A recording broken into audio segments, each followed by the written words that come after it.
This episode of Super Pulp Science is brought to you by the Prairie Comics Festival, October 5th and 6th, 2024, the Millennium Library, 251 Donald Street in downtown Winnipeg. Admission is free. Come see local artists, publishers, and panels all about creating comics locally. You can find more information at prairiecomics.com.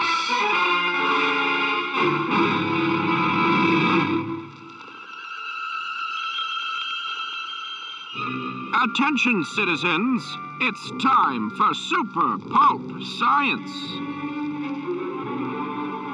This is Super Pulp Science, where we talk about how genre gets made. I am GMB Kamichak, a working writer and illustrator, and all-around creative mercenary. I'm here with my... Oh, no. Mercenary. That startled you. Mercenary. Dan Vadeboncoeur, producer extraordinaire. No, mercenary in that every now and then I get called upon to go into a war zone that I didn't create for myself to just execute a very specific task. I did that a bunch this week. I told you I was retired. Right. Come on, GMB, we need you just for this one more thing. Pulled me back in. Right? Yeah, what I want you to imagine is Justin Curry, known the world over as Chasing Artwork and I, now clasping hands and our huge muscles flexing when I say, looks like Chasing Artwork's got you pushing too many pencils, Justin. That's when we bring in like stuntmen to do that. Like it's clearly two Not your arms. not very muscular men go in and clasp, and then it's like it just cuts to that shot from Predator. Oh, my God. Didn't somebody say, did you guys see, he was at the, what's it, Carl Weathers? Weathers was at Comic-Con last year, wasn't he? He was. Last year? So. Did he talk about that? About his biceps? I think someone asked him about that handshake. Yes, I knew about his biceps for sure. Yeah, the apocryphal story of that Predator, dear listener, is the film we're talking about, is that they all got dysentery or something, which Oh my is God. why they're all so cut. Oh, like they were all They're all dehydrated? super dehydrated. Yeah, Oh, man. we're all shooting between scenes of like barfing and like pooping their pants. Oh, no. Yeah. Well, that takes the magic away. Yeah, All right, a little amen. bit. So, speaking of taking the magic away, dear listener, if you are a longtime listener, you know that I am the co-writer of an independent horror feature called The Princess and the Dragon. And the greatest feeling that a creative person can have is that little clack of the slate board with your name of your film on it. Action. And people yelling action and people running around. Now, when you do an independent film, you very, very rarely have, number one, that, a crew. And number two, you very rarely have the luxury and or curse of what I spent all morning discussing today, which is a reshoot day. On an independent movie, usually you just beg, borrow, or steal everyone and climb them into a pile, and you can never get people back, nor do you have money in the budget, nor can you really afford the luxury of time to have a reshoot day. But we've managed to make It's usually not a good sign either. When you hear like it was a famous one, Solo. Solo was like Rogue infamous. One, actually. It was Rogue One that had Solo was taken away from those directors. Rogue One right. had reshoots. Yeah. Yeah. So here's what I have to say about reshoots. Everyone wishes they could have reshoots. It's very common. Yeah, everyone wishes. Because what happens is, and what happened to us, and this is sort of the great part, is we have a cut of the movie, a couple of different cuts of the movie together. And we were like, oh, if only. Oh, it's so close to being pretty good. We just have to, And when we put that list together of those missing shots, they were very attainable in a single day of reshoots. And the location we thought we'd lose, we didn't. We reached out and they said, oh, yeah, by all means, come back. No problem. It's still an abandoned building. Right? Well, the reason we were on a tight timeline is they had begun renovating it. Okay. And so we were worried that the cleanup would reach the Part where you shot. detritus, Yeah. right? But it hasn't reached this particular area yet, which means a number of insert shots. It sounds so silly, but let's say you had a close-up of a person in a room, and then they want to look down at something in their hand, right? The floor has to match if the camera angle, Yeah. right? Yeah. So like those kinds of little inserts which will help clarity and raise tension and just, we're building the airplane as we fly it, and there's a real luxury that there will be reshoots. Now, here's the problem with reshoot day for us. It's the same day as Prairie Comics Festival, So I've had to line everything up to not be there because I can't not be at Prairie Comics Festival. Oh, which okay. I've I thought you meant also- not be at Prairie Comics Festival. No, Okay. which I've also Because like 5 had so years much ago, time. you also had to miss Prairie Comics Festival. And you haven't heard and the then end you of were it. banned. Yeah, that's right. And the ban is finally lifted. I forgot about that. That's right. Under previous management. Yes. Yes. It's kind of like Voldemort, the name we shall not name. Right. Okay. Yeah. But I would make sure Sam would ban you again. I would push for it. Either he goes or I go. I've been so excited about Prairie Comics Festival. So my writing partner and continuity manager, Jonathan Ball, we're going to send into the fray, I think, in my absence. And I was going through all those reshoots. I'm going to board all the reshoots also coming up this Wednesday. So in a way, my meddlesome ego will be on set even in my absence. I think it's interesting that you guys didn't think, or you maybe couldn't see it until you got the edit together about these things that you needed, right? It didn't occur to you in the time that you were shooting it, we need this, because there's so much going on. 2 fallacies to address totally occurred to us. Oh, okay. On the day, trying to make your days, you are doing triage. Oh, we missed that shot. Oh, well, if we try to poach that shot, it's going to be a half an hour to reset the lights. Every minute, every 20 second minutes is a of count. new wardrobe. Yeah. We have to clean the floor because there's, fake blood in that shot. Okay, do we have the dry blood? There's these like dry blood blobs that look wet, but they aren't real. Did we bring, are they available to us? All these different things where you're just like, got to move on. Yeah. Right? Yeah. Got to move on. And I would say in my limited experience that 3 out of 4 of the things you think that you needed, that you moved on from, you didn't need in the end. Like Okay. the pressure of it, Yeah. thinking hoping you're just doing your best, frankly, and you miss some stuff and you lament and they pile up as this huge burden and you worry about it. About 25% of that burden is worth carrying, and the other 75% you can probably just put down. Right. So don't worry about carrying any of it. Yeah. Like there's nothing, if there's nothing you can do, move on, right? You have to, but then you guys have the luxury of sitting down now and going, well, we have time, we have money apparently, and money is not something that we have. We just have you have time and the location. Yeah, we have willing participants, Okay. a location, and a desire to try and make the best thing we can do. About all we can do is 1 day of reshoot. That's like it. Yeah.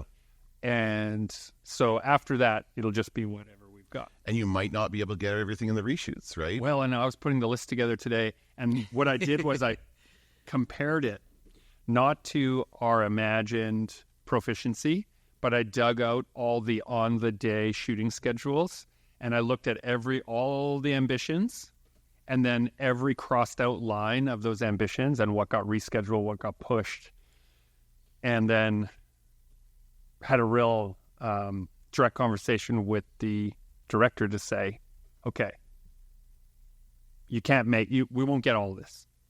Well, yeah, I bet we could. Yeah. Right? Optimistic. Okay. Let's instead just arrange it in the order of importance. Mm-hmm. And then when the day runs out, at least all the important stuff is done, which is not normally what you would do.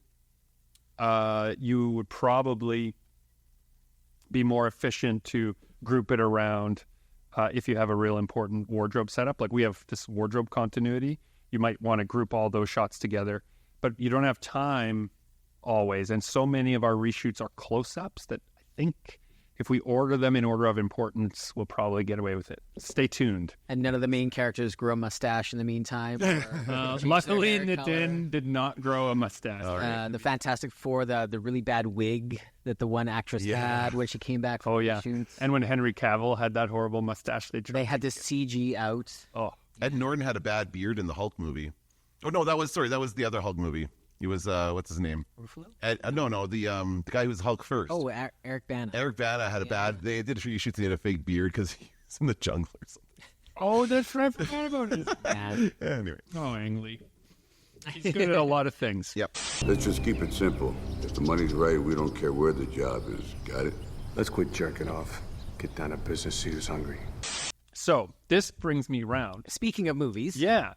To dear listener, what you may not know is that Dan has been working carefully, quietly in the background on his script for Meathouse, which is, when last we met our hero, set during an on-location horror movie shoot that then some real horror stuff happens. Mm-hmm. And it occurred to me that reshoot day would be a good high-pressure situation to set. And then, so all the staff knows each other already. All the banter, all the getting to know you that's dialogue, all built in. the getting the team together. So you don't have to have all the meeting scenes. I want the meeting scenes. I have meeting scenes. They have to meet each other. All right. I'm just a big producer with a cigar right now. I know you are. Yeah, I got a better idea for you. Well, let's save that for the sequel, shall we? We'll do Meathouse reshoots is the second one. No, it was something. I mean, it was an idea we came up with at FanQuest. At the last FanQuest, we did a live show with Steve Kostansky, and those episodes we can put together. I think the playlist already exists. Brief aside, dear listener, if you haven't backed Deathstalker on Kickstarter, It's already been funded, but yes, that's a good one. I'm pretty sure you can still order the VHS copy through. It's so cool. It's just awesome. is, yeah. I want a new VHS tape that was made in 2024. Just the logistics of making that many VHS tapes. Like you need the VC. Like I've seen what it takes to make a bunch of copies of VHS. Yeah. Like I'm surprised they have access to that. Yeah.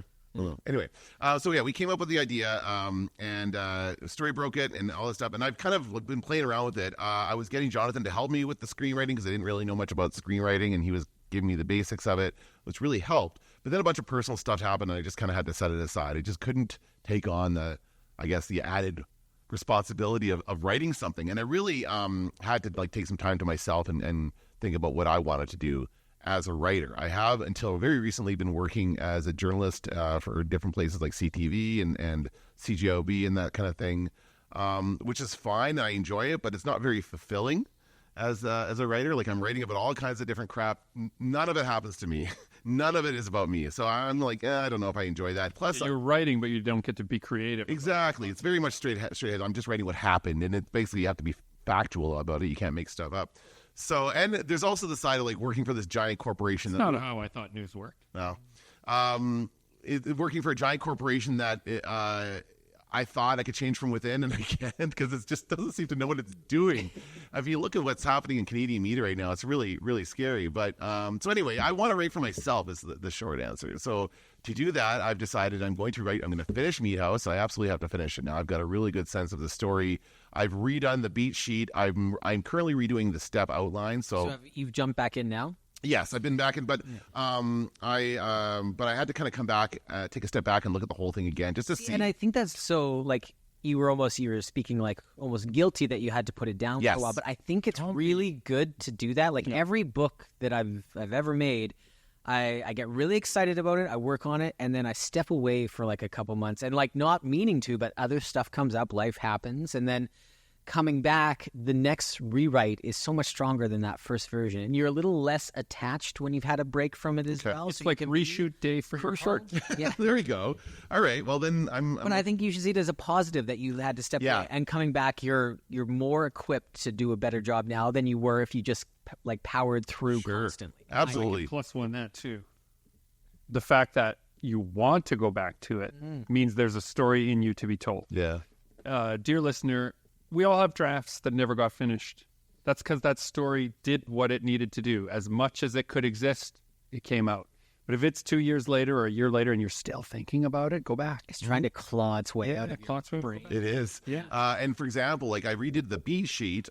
Blake, was it Blake Snyder? Snyder? What's his name? If Jonathan is here. Something. Blake Snyder's B sheet. Jonathan. Is that the Save the Cat guy? Yeah, the Save the Cat guy. So Jonathan recommended that. So I redid that. And as I'm doing it, there's one that says theme stated, which is the theme of the film. And I was really struggling with that before. I couldn't come up with the theme of the movie. I'm like, what the hell is this movie about? I really couldn't quite verbalize it, but now I can. Now I was able to. I finished the beat sheet. I was able to get a great theme.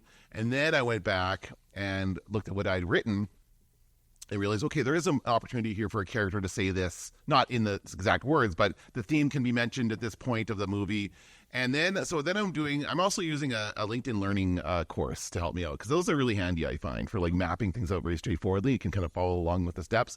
So I'm making what they call a step outline, which is basically just listing all the scenes and writing them out as kind of succinctly, but also completely as you can. Like everything, you just type out the action, and you don't have to say the dialogue, but you can just kind of say what happens in the scene. There's an argument in this scene, so the one and you don't even have to be specific about it. You can say they got into a fight about something, and that's it, and that's it. So basically, that's what I'm doing right now. I'm just chipping away at it. My workflow is basically an hour a day, no matter what. Yeah. My best time to work has been in the evenings. Let's come back. No matter what. Yeah. How do you enforce the Well, I'll tell you this. I almost didn't do it yesterday, and I was like, I didn't get an hour in yesterday, but I did get 9:30, and I'm like, okay, I've got like half an hour. I don't really want PM, yeah. PM. I don't want to be up too late. I don't like staying up too late, but I also don't want to go to bed at 10, so I've got some time to kill. Why don't I just try and open this up and see what I can do with it? And so I just started opening up the document and just forced myself to sit down for half an hour and write. Did you reread, or did you just start something? No, I just started from where I left off and just kind of continued on the next thing. And I thought about, so then when I'm thinking about when I put it away and I go to sleep, and I do continue thinking about this as I fall asleep, what is the next scene? Where are they going next? What's going to happen next in the movie? So that I can start formulating that in my mind, and then when I come back to it, I can write it down the next time I write it down. So yeah, my goal is, and I'm putting in a very strict deadline for myself of Halloween of October 31st to finish this, because I have another goal of writing something else in NaNoWriMo. Oh yeah. So You'll be all warmed up. Exactly. But I want to write in more traditional prose. Like I don't want to write. It's probably either a short story or a novel for NaNoWriMo. It's not going to be something I want to do then too. We can be NaNoWriMo peer pressure buddies. Oh, okay. Yeah, in the studio, we usually it's NaNoWriMo. So for this hour, everybody shut up. We do writing. Yeah. So, but that's what's. I want to finish Meathouse and put it to the side. I want to get this story out of me and draft done, and then move on to the next story, and then I'll just continue, working on Meathouse and refining it. But the goal is to have the completed script done by October 31st. So it's 90 pages then. 90 yeah, about 90 pages, I think. What are you at now? 30.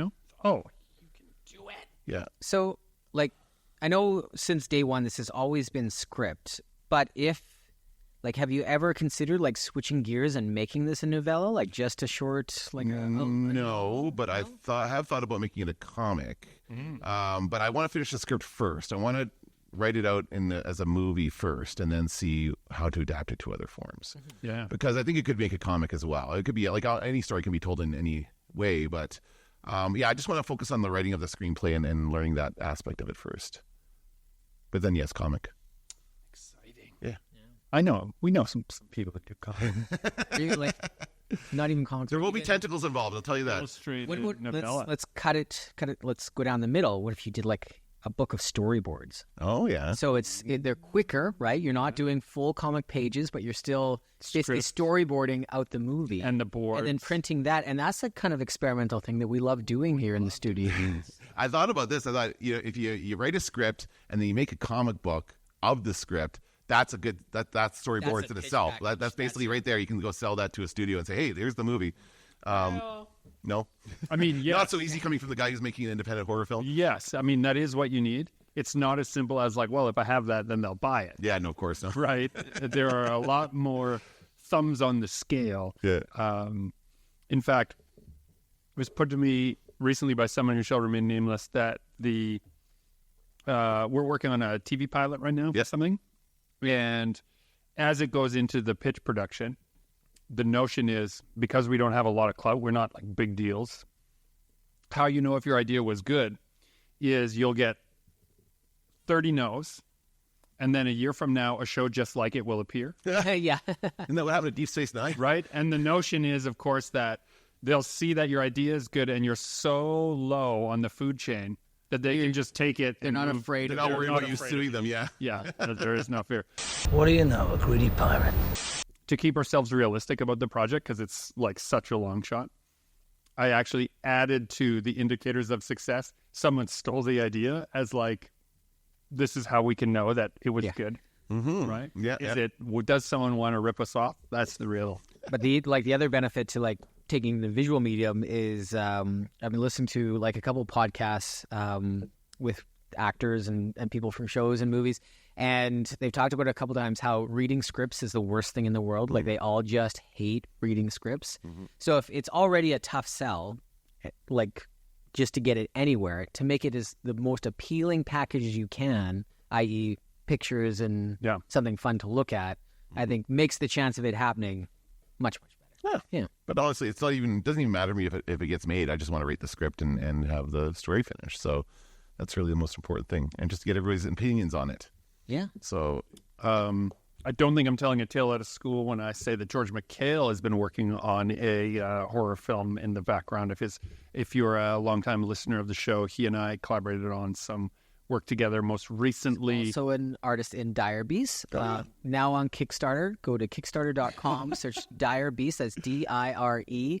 Beasts. I think we are 114% funded. Oh, that's true. Yeah. But we have some really fun stretch goals that we'd love to unlock. So George did a story in Dire Beasts. Yes. He and I did a story for Cover of Darkness where I did Ninjas versus Kaiju for him. I illustrated a story of his. But one of his secret projects has been to work on this film, which I won't talk about. But I will say he texted me very excited that he had finished boarding the entire movie, 1,200 boards that he did himself.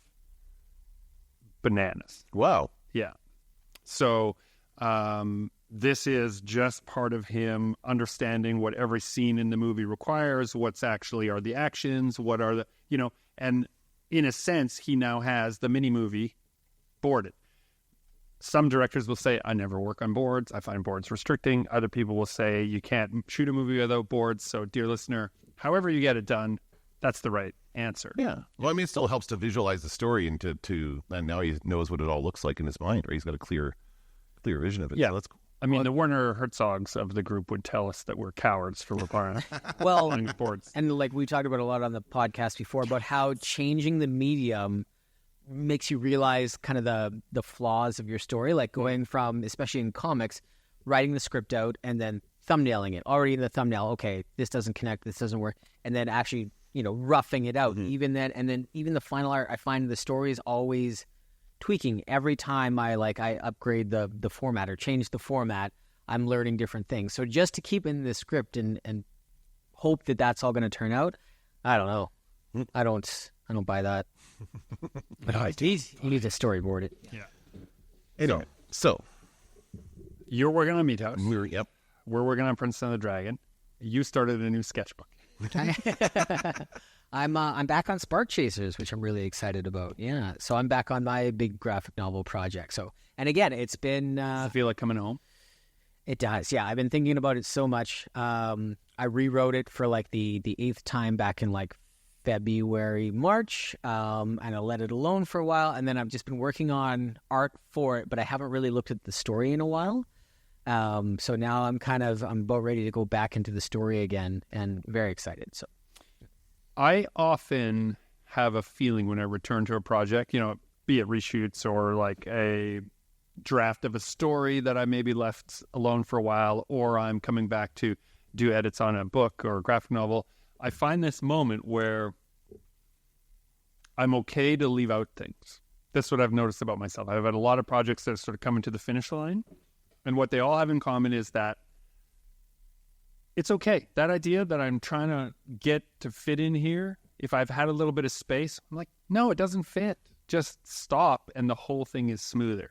Have you been having that with killing your darling? Yeah. Yeah. You were really attached to that idea originally, and then time and experience lets you know that maybe not for this project. Yeah, Withers on the Vine a little bit. If it doesn't need it, get rid of it. Have you had that with Spark Chasers? That's a big story. I think, yeah, when I go through again, I'm ready to chop some things and revise some things. And like I said, I haven't what I was saying to you, Dan, like coming back with fresh eyes. I'm excited about that and ready for that, but I haven't done that yet, but I'm prepared. Now, dear listeners, you should know I've been around Justin's creative cloud before, and I know how close we are to a breakthrough in Spark Chasers for the following reason that I have observed. Justin's looking at me expectantly. What are you doing? You started thinking about other books that you want to make after it. Which means, and you've been talking about them a little bit and like throwing around, maybe I'll do this and maybe I'll do that. And that tells me that the shape of the story is complete enough that now you know what doesn't fit in it. And those ideas have to go to a different project. It takes off some of the pressure of this existing project, too, when you already are starting to, like, build the scaffolding of what you want to do next. Like, are you finding this, Dan, that now you have an idea of the next thing you want to get onto? Meathouse suddenly isn't everything. It's Yeah, no, that's what I mean. in the basket because you have something else planned. Yep. And we talk about that a lot, about how when you're fledgling artist or writer or whatever, when you have only the one project or the two projects, like, everything is like a dagger to the heart if there's something, a criticism against it or something you need to change. Like, it feels like such a horrendous thing. But as your portfolio grows and as you take on more projects and do more things, you're able to distance yourself from that project a little bit more. You don't take everything so personally. You're able to look at it objectively. And I think that's like a really good skill to have, but it takes a long time, right? Yeah. It's so that happened recently with a draft. This is not really an announcement. The book is going to happen, but we haven't quite got all the pieces together yet. But I'm working on a project with Rick Overwater called Sky Devil and the Haunted Air. And it started with these 3 images that I had as Anchor images. Mm. I have this Sky Devil cigarettes ad that I made that I had used in my Midnight City. I have this World War Weird image, and then I have a picture of Captain Midnight, Undead Ace. Captain Midnight is an old public domain, like airman character. There was a lot of aviator characters. Is this like zombies and fighter jets? Yeah, and not fighter jets, but in like World War One biplane. Biplanes. Right?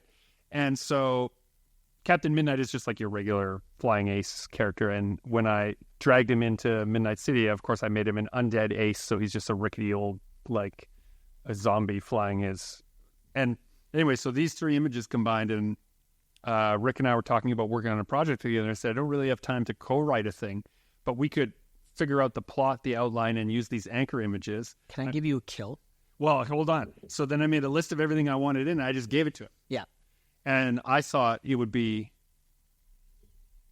years before anyone, like when people say, oh, yeah, I'll write a book with your ideas, they don't ever come back. Yeah. Then a month later, it was like, here's draft 1. And the entire novella written out. Wow. And it was so amazing to read through it and just like do this little checklist of like, oh, yeah, that was an idea. Oh, yeah. Oh, that's way better than the thing I had. So all these things. So now I'm open. We're in draft 3 now. Hit me with a kill. So I don't know a whole lot about biplanes, but one thing I do know that I found really, really interesting. A great thing to include in a story about aviation. I know one thing, and it's that the gun turret is actually behind the propeller blade. Yeah. And the way the gun works, it fires like they have the mechanics done so perfectly or timed or geared, whatever, that it's in between the propeller blades that the bullets are shooting. So they're firing out like timed. Wow, I didn't know that. Right? Yeah. So you could have some kind of sabotage where somebody goes and tinkers with that just enough that the planes can get up in the air, but the second they start shooting, they blow their own propellers off.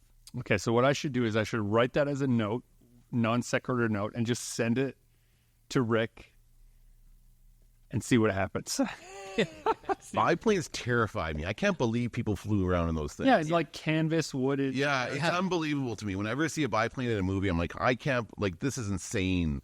Yeah. That this was just how people got around the And then you're going to try to shoot out another one while you're up there. just go to war like that. To like actually have battles in the air with those things is crazy to me. Yeah, it's positively insane. And because this World War Weird, they're fighting not just like humans. horrible, bloated, floating creatures in the sky. Instead of zeppelins, it's like these jellyfish things. So it makes me think of Trevor's 3. The ass blasters. I don't think I ever saw it. I didn't see it. No. Don't need to. You don't need to. Public announcement, don't watch Tremors 3. Oh, no, that's hurtful. Drop the weapons, or I'll put a bullet through her eye. So again, coming in objectively to an idea that was partially yours and then seeing how someone else expresses it and then just being thrilled. I think my last year working on Princess and the Dragon really prepared me for that kind of collaboration with Rick. Because, like, there is a moment where it's like, oh, it's all your darlings. No, it has to be this way. No, they have to be shown that way. No, this is a character that I made up. You have to. I just let all that go and said, this is the director. he's making his own movie on paper here, and just get out of their way. Just be producer instead of co-writer, and it's been super fun. Yeah, it makes me think of every comic that all my friends started, like back when we were first getting started. And everybody's ideas were so close to the chest, right? Like you can't. Here's my idea, and like you can't mess with it. That's right. Yeah, you know, and you got to shaking that all in. And part of it too is from the legality standpoint. We just made an agreement right from the beginning that whatever he writes, he owns. So there's no like, oh, but you're using my character, I get a piece of that. Yeah, no, yeah. We just separated all that out. You can't be like that either. You can be like that, but then you're not going to work. No one's going to want to do Yeah. it. Can I put you on the spot for a second, Dan? It's been so long since we've talked about Meathouse. Can you do a story break for us? Like just kind of what you remember or what you've got at the top of your head. Go through the story of Meathouse. Okay, well, it starts. I have a prologue at the beginning that shows kind of the origins of the Meathouse because you have to start with the opening image as part of the beat sheet. So we see an opening image of the house as it's being built, and it's in the 30s, and it's being built as a rooming house. So basically to provide housing for migrant workers and people who are coming through town, temporarily. I see this happening in kind of the Midwestern U.S. And so we see this in the 30s. We see a traveler who's riding the rails, comes by, gets off in town, walks into town, and he is approached by the house owner who needs him to do some work, cleaning up, getting the house ready for opening for business. I reckon you could help me rehang these shutters. Something like that, yeah, but not quite that southern. We're talking about Minnesota here, not Texas. But yeah, you betcha. No. Betcha.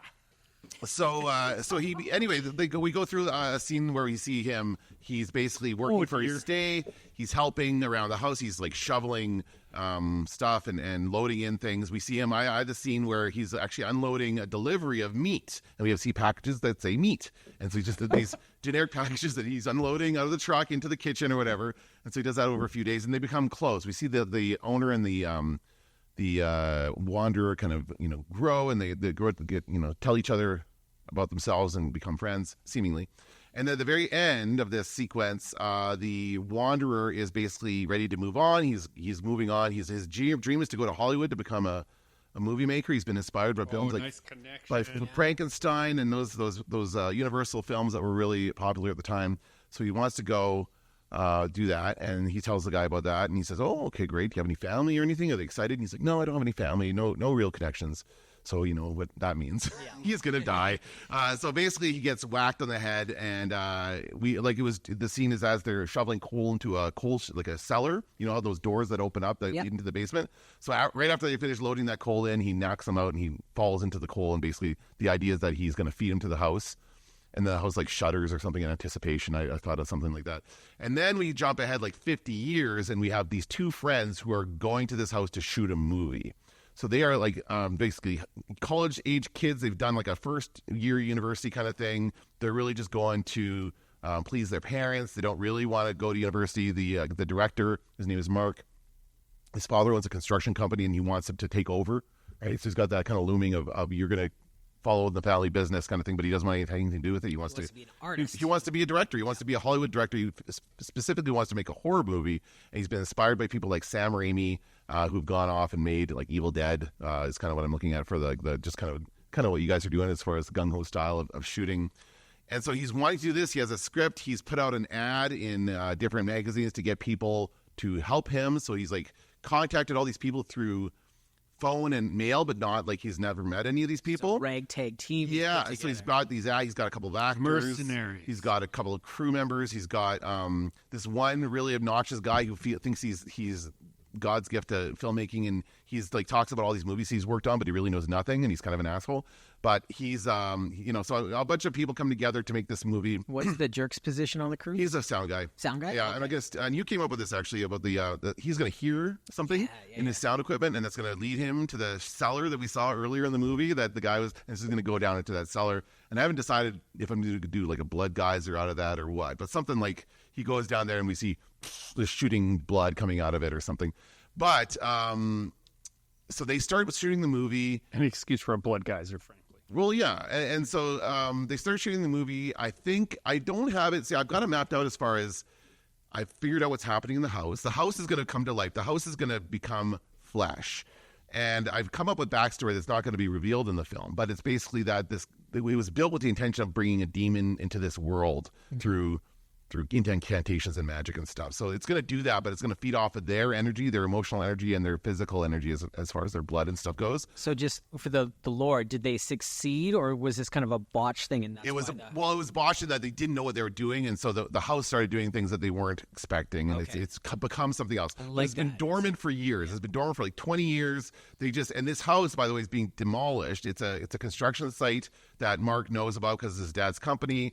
And he is breaking in. He stole the keys. They've got it fenced off, and he stole the keys to get in to shoot there before they demolish it. He's got like a week before they blow it up. He knows that they're there, right? Yeah. They can't tell anyone. Yeah. So he's doing this kind of under, and his dad would be furious if he found out, right? Like, is this because of the construction? Right. That's how they know. Yeah. God, it's all coming together. So they start shooting. One of them goes missing. One of them has an incident in the bathroom. I'm trying to figure out a cool gimmick for that. Porcelain. And yeah, something. And then it all kind of comes together when they're shooting one scene in the main kind of common area, which has a big fireplace. You guys see Ghoulies? Remember Ghoulies with the toilet? Yeah. Anyway, they're going to be like shooting this one scene, and I thought of the house kind of like the fireplace is lit and burning. There's a big fire there. It's part of the scene that they're shooting. But I feel like the house can kind of Final Destination somebody into the fireplace. Mm-hmm. So you know what I mean when I say Final Destination? Yeah. So like a Rube Goldberg machine. I always found it ridiculous in Final Destination. I'm sorry, I don't like those movies, and it gets too elaborate sometimes. Yeah. Even like the house could like shift the carpet. Right. Say, the carpet cause them to trip and fall into the fireplace. That's the sacrifice. That's what's going to really get this going. So it's going to like and then it could close the gates of the fire, like old fire. Yeah.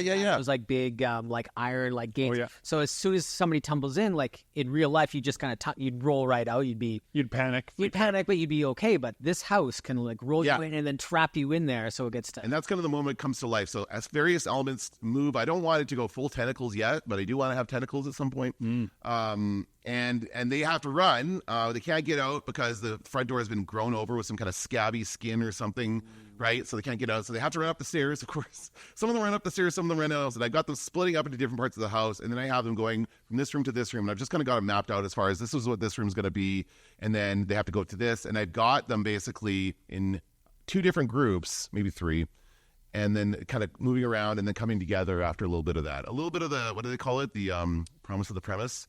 So they're going to be like the rooms will becoming, the rooms of the house will, it's like they're becoming organs of the body. Right. And so the house itself is becoming a living creature that they're inside of. So we're kind of like at the halfway mark when we have the reveal that like everything that's happening is you kind of not sure what's going on. And as soon as the fireplace and the split up happens, that's when we realize that, shit, there's more to this than, like, that's when they fully realize that there's something supernatural going on at all. What's my oldest worst friend doing here? I want to say it's Mark, the main character, who gets to a point where he's really, it's the down moment where they're like, all is lost, my film is ruined, and he's worried about that. My friends are being killed. He doesn't care about his friends. So, I mean, he's only really got one friend there, and the rest of them are not people he really knows very well. But he's really upset about his movie not being finished. But then his friend does become in trouble. His friend is named Greg, and so his friend is the special effects guy, and he does get in trouble. So they have to help each other, and they have this moment. And basically, their method of destroying the Meathouse in the end is they decide to strap a bunch of explosives onto their creature that they've made. Greg has made a creature he calls Frank, who's like kind of a like Frankenstein's monster, and he's supposed to be the main creature of their movie they're making. But to get the Meathouse, they find a bunch of there's demolition explosives there on the site because they're getting ready to demolish it. So they grab that, they slap it onto Frank, and they basically try and roll him into the house to blow it up. Amazing. What I like about it is he resists the call to join his father's business demolition, and he has to use it at the end to blow them up. I like all that. If this was one monster killing the other, adore. Okay. That's perfect. Where I thought you were going with this new, because this is a revised version from the last I heard, with the construction, I was thinking like a wrecking ball being parked outside. Well, that'd be cool too. And if this was like a $120 million movie, we could have the house at the end stands up on its feet and the other guys are in the wrecking ball. And it's fighting it. Yeah. Get away from her. That's a sequel. I do think about that. Like, do I want the house to move around? Do I want the house to, like, ultimately, I guess it would do that. But I'm trying to think in a logical way of what would this house do if you just built a frame of a house made from specific, like, wood from a magical forest or something and that kind of thing, and then you let the flesh grow into it. That's the idea. Is the house is the framework and the flesh grows into it. So if you were like to open the wall, you would see a bunch of flesh, and then the walls become flesh. Everything like flesh. It's like a combination of a crab and an octopus, which like was where this first came was like it grew into its shell, right? The house was the shell, and it grew into it. And you need that scene where like they're standing around the table and they have a piece of it and they're like, it's like this, it acts like that. So what, like, you know, the sciencey scene or the exposition dump. Yeah. Always love it. And I do want to have a point. We talked about this, I believe, in the very first story break of it, but there's a point where somebody opens a cabinet and there's an eyeball looking. Yeah. That's a funny love thing. it. Yeah. Anyway.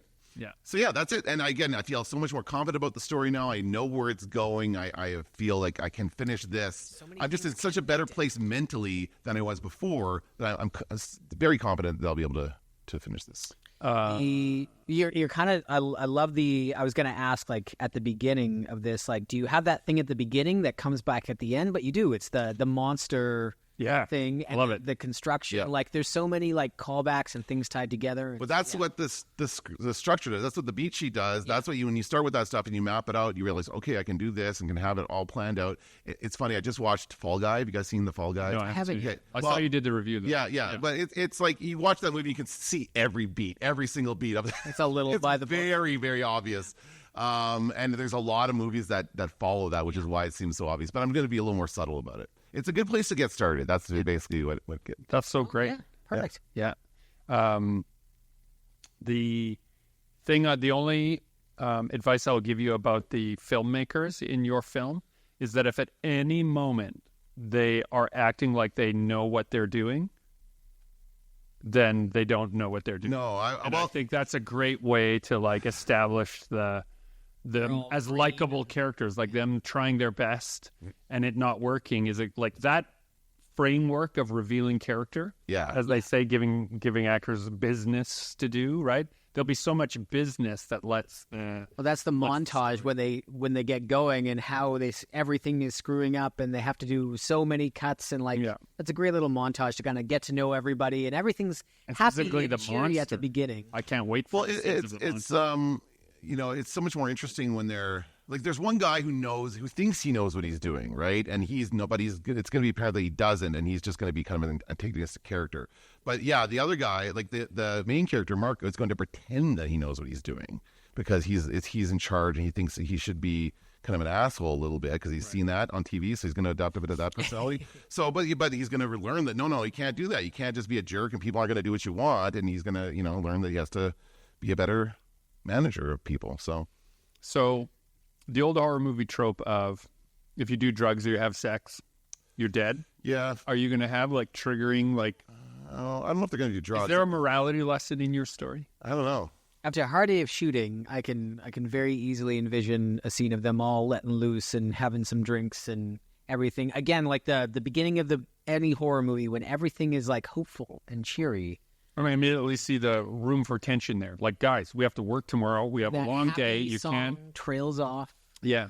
I don't think I'm going to follow that rule if they have sex. It's mainly if they're an asshole, they're going to die. Right. That's kind of where more I'm going with. Like, I think that, in any horror movie, that a certain amount of people are going to die, and it's just kind of like you're guessing who's going to go first in what order. So I want the audience to kind of be guessing as to who's going to die first. And are you still doing... At some point, what are the versions where, well, I guess you're kind of revealing at the beginning it's the house that's a monster, or is that still kind of be like, is it a ghost? Is it something in the basement? Is that still? It's not. They don't know. They're not going to know until the very end what it is. Gotcha. Yeah. Nice. So it's going to be revealed a little bit at a time. Yeah, I like it. Mm-hmm.